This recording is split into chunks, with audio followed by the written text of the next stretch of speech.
जैसा कि हम सभी जानते हैं, भगवान श्री कृष्ण की 16,108 रानियां थीं। इन 16,108 रानियों में से 16,100 वह कन्याएं और राजकुमारियां थीं जिन्हें भगवान श्री कृष्ण भौमासुर अर्थात नरकासुर से युद्ध के बाद छुड़ा कर ले आए थे। वे और कहीं नहीं जाना चाहती थीं, क्योंकि उनका मानना था समाज और उनके माता पिता अब उन्हें स्वीकार नहीं करेंगे, अतः वह श्री कृष्ण को ही पति रूप में वरण करना चाहती थीं। तब भगवान ने अपना धर्म निभाते उन सभी को अपनी पत्नियों का दर्जा देते हुए सम्मान पूर्वक अपने नगर में महल में रखा और वे सभी भगवान श्री कृष्ण की पत्नियां कहलाईं। इनके अलावा भगवान श्री कृष्ण की 8 पत्नियां थीं, जिन्हें भगवान श्री कृष्ण की पट रानियां कहा जाता है, जिन्हें भगवान श्री कृष्ण ब्याह करके ले आए थे। आइए सर्वप्रथम पट रानी का अर्थ समझ लेते हैं। पट रानी संज्ञा स्त्री शब्द है। वह रानी जो राजा के साथ सिंहासन पर बैठने की अधिकारिणी हो, उसे पट रानी कहते हैं। भागवत पुराण के अनुसार भगवान श्री कृष्ण की 8 पट रानियों के नाम थे रुक्मिणी, जामवंती, सत्यभामा, कालिंदी, मित्रविंदा, सत्या, भद्रा और लक्ष्मणा। इनमें से आज हम जानेंगे भगवान का विवाह जामवंती और सत्यभामा से कैसे हुआ। सर्वप्रथम जब भगवान रुक्मिणी जी के साथ विवाह करते हैं और उनके साक्षात कामदेव के रूप में प्रद्युम्न जी महाराज का जन्म होता है। इस प्रकार भगवान श्री कृष्ण द्वारिका में उग्रसेन जी महाराज के नेतृत्व में धर्मपरायण शासन के कार्य में सहयोग कर रहे हैं। यहाँ सत्राजित नाम का एक द्वारिका का सामंत होता है, जो भगवान सूर्य का बहुत बड़ा भक्त था और उसने भगवान सूर्य देव को प्रसन्न करके एक मणि हासिल की थी, जिसे समयंतक मणि कहते हैं। यह मणि एक दिन में 2.5 मन सोना उगला करती थी और इस मणि से इतना प्रकाश निकलता था मानो सूर्य देव उदित हो रहे हों। सत्राजित वह मणि अपने गले में धारण करके अपनी तपस्या से लौट आए और उन्हें देखकर लोगों को बहुत आश्चर्य हुआ कि इतना दिव्य प्रकाश कहाँ से निकल रहा है। तब भगवान श्री कृष्ण ने सभी को बताया, यह सत्राजित हैं जो भगवान सूर्य को प्रसन्न करके मणि लेकर लौट रहे हैं। एक दिन भगवान श्री कृष्ण ने प्रजा की भलाई के लिए सत्राजित से वह मणि मांगी और कहा, तुम इसे नगर कोष में जमा करा दो, जिससे राज्य का भला होता रहे। तुम्हें इतने सोने की क्या आवश्यकता है? तुम्हें जितने भी सोने की प्रतिदिन आवश्यकता हुआ करे, तुम आकर ले जाया करो। किंतु सत्राजित ने इस बात से मना कर दिया और कहा, वह उस सोने का चाहे जो भी करे, यह उसकी मर्जी है। तब भगवान श्री कृष्ण ने उसे कुछ नहीं कहा और वे वापस लौट आए। सत्राजित ने महल लौटकर वह मणि अपने गले से उतारकर कक्ष में रख दी। तब सत्राजित के छोटे भाई प्रसेनजित वहां आए और उन्होंने मणि को अपने गले में डाल लिया और घोड़े पर बैठकर शिकार करने निकल गए। वहां शिकार करने के लिए गए तो एक शेर ने उन्हें अपना ग्रास बना लिया और वह मणि पंजे में लेकर आगे बढ़ गया। थोड़ा आगे बढ़ने पर जामवान जी मिले और उन्होंने शेर के पंजे में मणि दबी हुई देखी और उसके दिव्य प्रकाश को देखा। तब उन्होंने उस वनराज सिंह को मारकर वह मणि अपने कब्जे में ले ली और अपने गले में धारण कर ली। घर आकर उन्होंने वह मणि अपनी पुत्री जामवंती को दे दी। जामवंती ने वह मणि अपने गले में धारण कर ली। इधर वन में सिंह के द्वारा मारे जाने पर प्रसेनजित कई दिनों तक घर वापस नहीं आया और मणि भी नहीं मिल रही थी। तब सत्राजित ने कहा, मेरे छोटे भ्राता को श्री कृष्ण ने मार दिया, क्योंकि उन्होंने मुझसे समयंतक मणि मांगी थी। तब मैंने उस मणि को देने से मना कर दिया था, इसलिए कृष्ण ने ही उस मणि को प्राप्त करने के लिए मेरे भाई प्रसेनजित का वध किया है।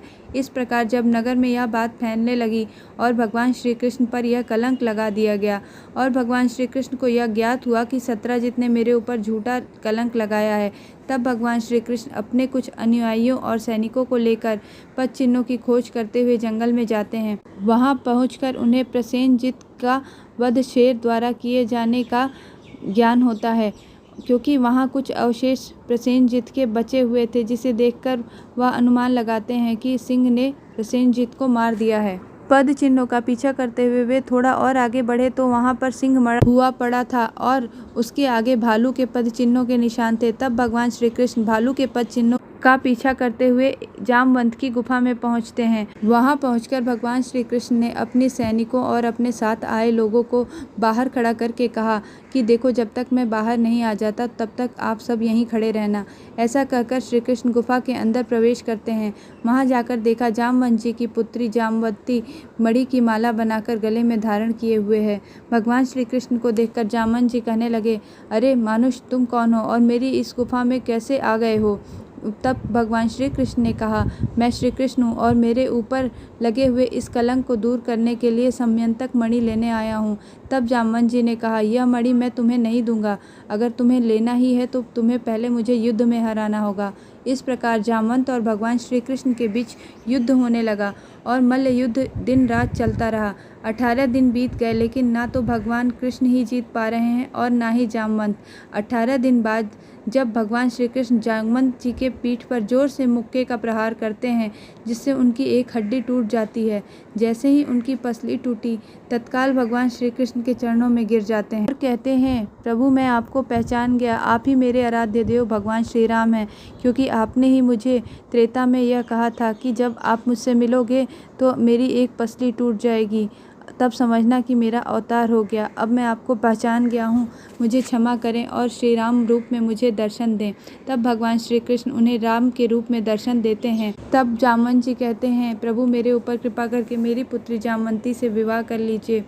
तब भगवान श्री कृष्ण मना करते हैं, किंतु जामवंत जी बार बार अनुरोध करते हैं और कहते हैं, आपको मेरी पुत्री जामवंती से विवाह करना होगा, तभी यह मणि मैं आपको दहेज में दूंगा। इस प्रकार भगवान श्री कृष्ण को जामवंती से विवाह करना पड़ता है। भगवान जामवंती के साथ जामवंत की गुफा से बाहर आते हैं और समयंतक मणि दिखाते हुए सभी को उसकी कथा बताते हैं। फिर महल आकर सत्यजित को बुलाकर वह मणि सौंप देते हैं और उसे सारी कथा बता देते हैं। तब सत्यजित उनसे क्षमा मांगता है और इस प्रकार भगवान श्री कृष्ण अपने ऊपर लगे हुए कलंक का मार्जन करते हैं। सत्यजित भी लज्जित होता है और ग्लानि में सर झुकाकर वहां से चला जाता है। अब आगे भगवान श्री कृष्ण को यह चिंता होती है कि जामवंती से ब्याह करके तो वो ले आए हैं, परंतु अब लोग उन पे दूसरा कलंक ना लगा दें कि अभी तक तो स्त्रियों से ब्याह करता था, अब तो एक भालुनी को ब्याह कर ले आया है। इसी चिंता में जब भगवान श्री कृष्ण राजमहल पहुंचते हैं, इस बारे में आगे 2 कहानियां प्रचलित हैं, दोनों का वर्णन आगे किया जा रहा है। पहली कथा है जिसमें भगवान श्री कृष्ण जब जामवंती को लेकर राजमहल पहुंचते हैं, तब रुक्मिणी जी पूछती हैं, प्रभु आप इतने दिन तक कहाँ थे, सभी आपकी राह देख रहे हैं। तब भगवान श्री कृष्ण जामवंती से कहते हैं, अरे मैं तो जंगल गया था अपने ऊपर लगा हुआ कलंक मिटाने, परंतु वहाँ जाकर देखा तो एक स्त्री तपस्या में लीन थी और वह इतनी परम सुंदरी थी कि मैं रोक ही ना पाया और उसके सामने मैंने विवाह का प्रस्ताव रख दिया। तब उस स्त्री से ब्याह करके मैं ले आया हूँ। क्या कहूँ उसके रूप को, उसका तो वर्णन भी मैं नहीं कर सकता। तब रुक्मिणी जी को उस स्त्री से थोड़ी ईर्ष्या होती है। वह बोलती हैं, प्रभु आप ब्याह करके आए। तब भगवान कहते हैं, हाँ रुक्मिणी, मैं विवाह करने से खुद को रोक ही नहीं पाया। ऐसा करो तुम उसे अपना महल दे दो, क्योंकि वह इतनी सुंदर है कि जरा सी धूप लगने पर भी कुम्हला जाएगी। तब रुक्मिणी जी को बड़ा क्रोध आता है और बोलती हैं, ऐसी भी क्या सुंदर है जो आप उसकी इतनी प्रशंसा किए जा रहे हैं। जाओ मैं उसे श्राप देती हूँ कि जो भी स्त्री इस कक्ष में बैठी है और इतनी सुंदर है, वह मुझसे कुछ कम सुंदर हो जाए। तब भगवान श्री कृष्ण चैन की सांस लेते हैं और कहते हैं, रुक्मिणी तुम बड़ी भली हो, तुमने मेरा काम आसान कर दिया। और रुक्मिणी जी के ऐसा श्राप देते ही अंदर बैठी हुई जामवंती भालुनी से एक सुंदर स्त्री में परिवर्तित हो जाती हैं। इसी संबंध में एक दूसरी कथा यह भी प्रचलित है कि जब जामवंती को लेकर भगवान श्री कृष्ण जा रहे होते हैं तो रास्ते में उन्हें कहते हैं, जामवंती जब तक रुक्मिणी ना कहे तब तक तुम किसी को भी अपना मुख मत दिखाना। तब जब जामवंती जी भगवान श्री कृष्ण के साथ महल के द्वार पर पहुंचती हैं, तब रुक्मिणी जी उनसे मुख दिखाने के लिए कहती हैं, परंतु जामवंती जी अपना घूंघट और भी खींच लेती हैं। रुक्मिणी जी के बार बार आग्रह करने पर भी जामवंती जी अपना मुख जब नहीं दिखाती हैं, तब रुक्मिणी जी कहती हैं, अरे तुम अपना मुख इस तरह क्यों छुपा रही हो, तुम्हारा चेहरा भी तो हमारे जैसा ही होगा ना। रुक्मिणी जी के ऐसा कहते ही जामवंती जी का चेहरा रुक्मिणी जी के जैसा सुंदर और दिव्य हो जाता है। तब भगवान श्री कृष्ण जामवंती को इशारा कहते हैं कि अब वह अपना मुख रुक्मिणी जी को दिखा दें और जामवंती जी का मुख देखकर रुक्मिणी जी उन्हें आशीर्वाद देती हैं और महल में प्रवेश करती हैं। अब आगे जानते हैं भगवान श्री कृष्ण का विवाह सत्यभामा जी से कैसे हुआ। उधर सत्यजित मुंह झुकाकर राजसभा से चला जाता है और बड़ा लज्जित होता है कि भगवान श्री कृष्ण पर मैंने झूठा कलंक लगाया, अब किस प्रकार से मैं उनका ऊपर लगाए गए कलंक का मार्जन कर सकता हूँ। इसलिए उन्होंने एक युक्ति सोची और भगवान श्री कृष्ण से प्रार्थना करने लगा, प्रभु मैं बहुत लज्जित हूँ, मैंने बिना सोचे ही आप पर झूठा आरोप लगा दिया। आपसे मेरी एक विनती है, आप मेरी विनती को स्वीकार कर लीजिए। प्रभु, मैं अपनी पुत्री सत्यभामा का विवाह आपसे करना चाहता हूँ। जब इस प्रकार सत्यजित ने अपनी पुत्री सत्यभामा का विवाह श्री कृष्ण के साथ करने की इच्छा व्यक्त की, तब भगवान श्री कृष्ण ने भी इसमें अपनी सहमति प्रदान कर दी। तब सत्यभामा के साथ भगवान श्री कृष्ण का विवाह हुआ और सत्यजित ने समयंतक मणि भगवान श्री कृष्ण को भेंट स्वरूप प्रदान कर दी। लेकिन भगवान श्री कृष्ण वह मणि पुनः सत्यजित को ही लौटा देते हैं और कहते हैं, मणि आप अपने पास ही रखिए और इससे जो धन प्राप्त होता है वह राजकोष में जमा कराते रहिएगा। इस प्रकार भगवान श्री कृष्ण का विवाह जामवंती जी और सत्यभामा जी के साथ संपन्न होता है। भगवान के ये दोनों विवाह समयंतक मणि और उन पर लगे कलंक से जुड़े हुए हैं। इस कथा को सुनने से भाद्रपद मास के चौथ के चांद को देखने से लगा हुआ कलंक भी दूर हो जाता है। इस संबंध में एक दोहा है, चांद चौथ को देखियो मोहन भादो मास, ताते लग्यो कलंक यह अति मन भयो उदास।